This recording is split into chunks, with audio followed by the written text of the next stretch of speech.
to all employees in Kenya, whether in private or public sector, should commensurate the cost of living. Because the cost of basic commodities cannot remain the same today like it were 10 years ago. So this is something that is debatable. The second thing which is very important that we need to relook at and address is that the cost of petroleum products. Of course, we know that the cost of petroleum products are as a result of the global markets. Whatever is happening globally, where Kenya as a country, we may have a limited role to play in terms of how we are going to approach it to bring down the cost of petroleum products. So we can circumvent by reducing some taxes that are levied on petroleum products so that we can circumvent with the factors that are beyond our handling as a country. That is something which we can do. And of course, like I've said before, we are going to assist our government, run her programs, implement her manifesto, bring down the cost of living. We are going to offer our unconditional support, our unconditional advice using the channels that Kenyans have given us on the floor of the House so that we can stabilize our economy by supporting government interventions and where it is necessary. Yeah, try to see whether we can do away with some taxes so that we can bring at least lessen the cost of living that Kenyans are experiencing as we speak today. But we must insulate our government against the machinations, the propaganda, the monkey business, biashara ya sigarame, that the opposition want to use the bipartisan talks to make us lose focus on what we're supposed to deliver for Kenyans, and we begin to address the side shows that are being played by members of the opposition parties. What should the people of Kimilili expect from you as far as this is 2023 is coming to an end? What I want to tell the people of Kimilili constituency is that because of the current cost of living, which is very difficult, of course, our economy is recovering. We also grateful that for the first time in Kenya, Kimilili constituency is among very many constituencies in Kenya where maize farmers have planted twice this season. They already harvested maize. As we speak today, they have also taken advantage of these very short rains, and they also taken advantage of subsidy fertilizer from the government to bring subsidized fertilizer in Kimilili constituency, and they took advantage of all the things I've mentioned. They have planted maize, which is doing very well, and that is a good thing to do. And I join the rest of members of parliament to say that those people who never went to farm, who are demonstrating and wearing sufurias on their head, we want to tell them that we are sorry, we are not going to sell our maize cheaply, that because they have said so, we will sell our maize at a price that commensurates whatever was put in. And that price must be able to make our farmers break even and make some profits. And I can assure them that before Christmas, I am going to convene 4 meetings. 1 meeting in every ward. The aim of the meetings I'm going to convene is kind of public participation. We are going to relook at the far we've come from. We are going to look at where we have not done well, on how we are going to improve service delivery, what they expect from me as their member of parliament going forward into the future from January. The plan that I had when they first elected me as the member of parliament, 31st of December, 20 23 in the next couple of weeks. And I have another plan. You know, the previous plan I was building story buildings, constructing classrooms, and I have another plan, a master stroke, that I'm going to roll out beginning from January 2024, going forward into the end of this parliamentary term, 2027. I will share with them a new plan on what I'm going to do. What I want to assure them is that the project that we have that we have so far executed for the last 6 years, that is the plan which I will share with them before Christmas, so that we can all read from the same script. We can all read from the same page. And by the time that I will be concluding my plan, and that plan that I'm going to do in the community constituency will never spill over beyond 2027. So I will sort it out before 2027.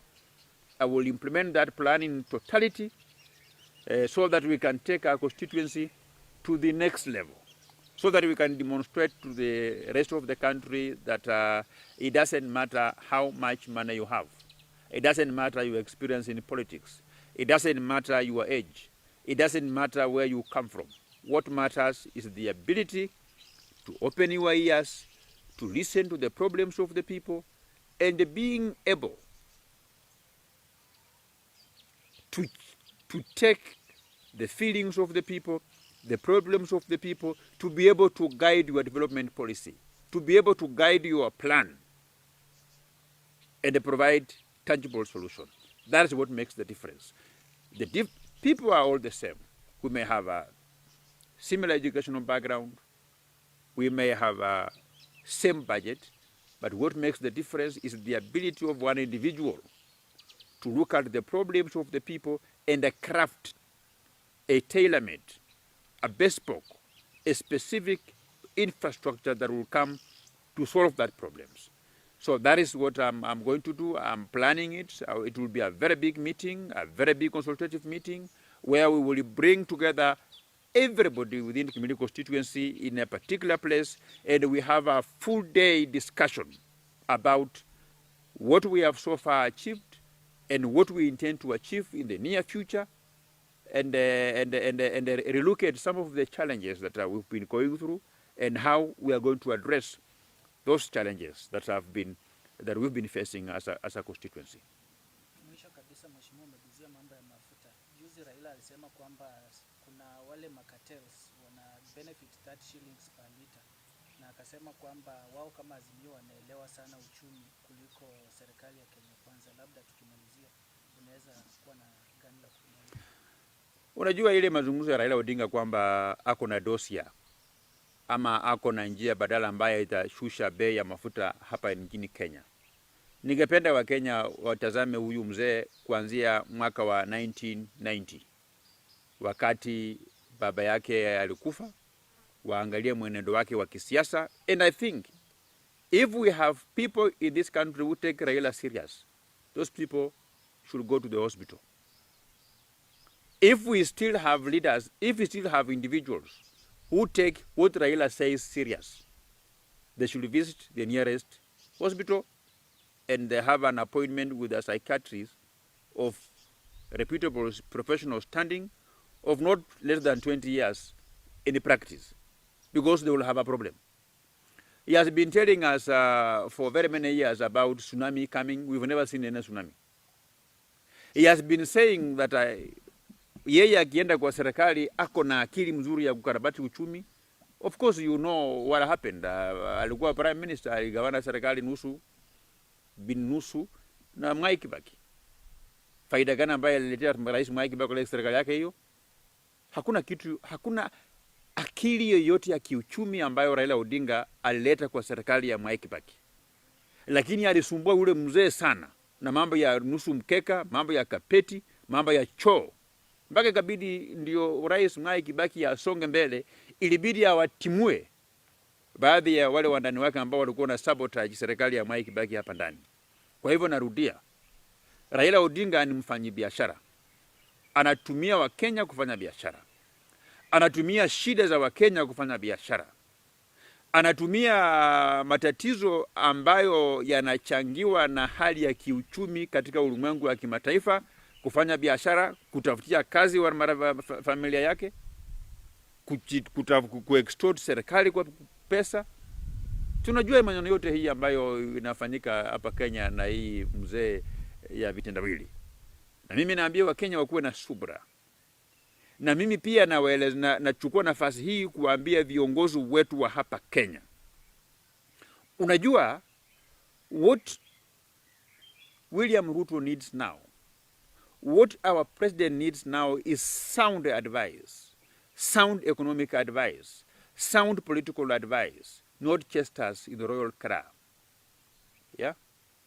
That's why I dare even say that our president should consider, when we were campaigning across the country, that we signed an economic charter with, so that we can be able to relook at what we signed, explain to them that point number 1, we have delivered. Point number 2, we have not delivered, but give us this number of time, we will implement it. Point number 4, depending on the current economic status, we can postpone it to next year or the year thereafter, so that we can legitimize our delay to implement some of the things which we promised before Kenyans. And the Kenyans are very good people, they will understand. So I'm proposing that if time allows, we should begin again to go around the country, meeting our regional economic forums, explaining to them what we agreed to be done.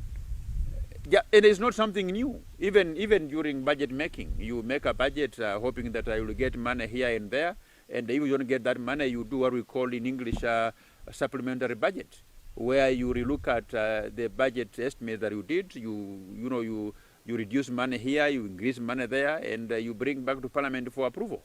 So we need an equivalent of a supplementary budget to all our promises that we made to Kenyans, so that we can bring all the Kenyans on board together and explain to them in a language which they will best understand why we are having escalating cost of petroleum products in the country, so that we bring all of them together, so that we can read from the same page going forward.